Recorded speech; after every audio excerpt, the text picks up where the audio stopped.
안녕하십니까. 국민에게 보고하다 김태호입니다. 금일 보고드릴 내용은 제가 청와대에서 겪었던 에피소드와 관련이 있습니다. 지난 시간에 제가 공무원의 복지부동 레임덕에 대하여 그 원인과 방지 대책을 말씀드렸는데 그와 관련된 에피소드입니다. 현 정부 청와대에 있을 때 다들 아시다시피 제가 일 좀 열심히 했습니다. 정보를 수집하는 정보관들은 건수라는 실적이 있습니다. 누굴 구속시킬 만한 대형 사건 첩보를 두 달에 한 건을 한다든가 아니면 흥미로운 동향 정보를 일주일에 한 건 한다든가 이런 식의 실적이라는 게 있습니다. 저는 일주일에 한 건 보고를 기준으로 말씀드리면 3건, 4건을 할 때도 있었고 5건, 6건, 8건, 9건을 할 때도 있었습니다. 그러던 중 저희 청와대에 있을 때의 상관 중에 한 명이 저에게 이런 얘기를 했습니다.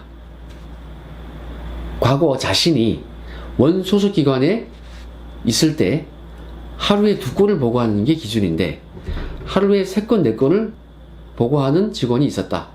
참 나쁜 놈이다. 이렇게 얘기를 했습니다. 그 얘기를 저와 단 둘이 있을 때 했는데 이는 저를 욕하는 것이었습니다. 제가 일을 좀 특출나게 많이 해서 그러니 나쁜 놈이다 이 말입니다. 이거 청와대 수뇌부가 알면은 난리 날 일이었죠. 실적을 열심히 내지 말라는 얘기를 실무진한테 얘기한 거니까 정말 위에서 알면은 기가 찼을 것입니다. 당시 저는 그 말을 듣고 엄청난 충격을 받았습니다. 아니, 좌파의 평등 사상은 공직에서 일도 똑같이 하라는 것인가? 일도 나누어서 똑같이 실적 내라는 것인가? 이런 생각이 들었습니다. 이거는 진보가 아니고 퇴보인데. 좌파 진영은 진보라는 말을 참 좋아하죠. 그런데 방금 말씀드린 이런 내용은 평등이 아니라 하향 평준화입니다. 어떤 조직이건 능력과 적성이 맞아서 실적이 좋은 사람이 있고 평범한 사람이 있고 못하는 사람이 있습니다. 그럼 일 잘하는 사람은 그보다 못하는 사람에게 비법을 전수해 주기도 하고 대신 열심히 일한 것에 대한 대가는 받아야 합니다. 그래야 더욱 열심히 일을 하죠. 중간중간 정도 일을 하는 사람들은 잘하는 상위권 사람들에게 겸손해야 합니다. 좀 가르쳐 달라. 이렇게 하면 누가 마다하겠습니까? 못하는 사람은 적성이 안 맞아서 실적이 안 나온다면은 뭐 중간 이상 하는 분들한테 가서 좀 가르쳐 달라. 요령 좀 알려달라 하면 누가 마다하겠습니까?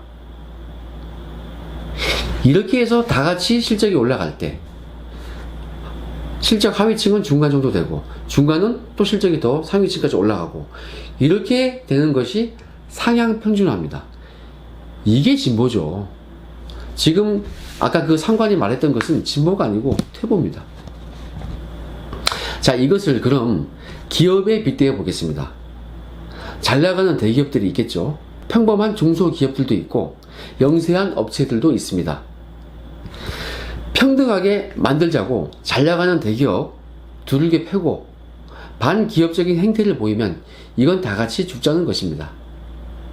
대기업은 대기업대로의 장점이 있으니 그거 잘 살려서 매출 올리고 그러면 영업이익 올라가고 그러면 뽑지 말래도 일자리 창출을 하겠죠. 채용 많이 할 것입니다. 물론 대기업이 중소기업 기술 뺏어가고 이런 횡포는 철저히 감시해야 합니다. 검찰과 공정위가 그런 역할을 해야 합니다. 하지만 대기업을 주저앉히고 주 52시간 최저임금제 이런 거 실시해서 중소기업과 영세업체까지 다 같이 주저앉게 생겼습니다. 자, 교육으로 넘어가서 교육 정책도 자사고 등등 잘 나가는 학교가 있습니다.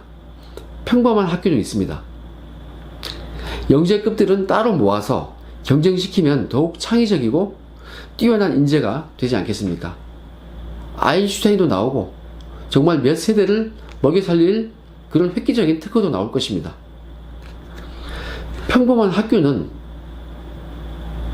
더욱 노력해서 상위권 학교가 되도록 노력하고 이런 식으로 가야지 상향식 평준화 되는 거 아닙니까? 이것이 진정한 진보적인 평등인 것입니다. 자, 그럼 공무원들이 일을 많이 해야 하는데 이런 식으로 누구 하나 튀지 말고 눈치 보면서 다 같이 적당히 하자, 보조 맞추면서 하자, 이거는 국민에 대한 배신입니다. 이렇게 하라고 이렇게 놀라고 월급 준 거 아닙니다. 이런 사태가 온 것은 민정수석실 수뇌부들이 정부 실무를 안 해봐서 그렇다고 저는 생각합니다. 실무를 모르고 있으니까 어떤 일들이 벌어지고 있는지 모르는 것입니다. 위에서는 실적 좋고 열심히 일하라고 하는데 정작 해당 팀에서는 그런 일들이 적당히 하자, 이런 일들이 벌어지고 있는 것입니다. 지금 이런 일들이 청와대에서만 일어나고 있겠습니까? 정부 부처에도 있고 공공기관에도 있습니다. 이런 일들이 만연하면 그 피해는 국민들에게 돌아옵니다. 그걸 방지하려면 어떻게 해야 합니까? 청와대 윗선부터 솔선수범해야 합니다. 직접 실무 일을 열심히 한번 해보십시오. 그러면 아래 사람들도 알아서 열심히 일할 것입니다. 청와대에 충고합니다. 직접 일을 열심히 해보십시오. 그렇지 않으면 레임덕 복지부동은 가속화될 것입니다. 오늘 방송 여기까지 하겠습니다. 감사합니다.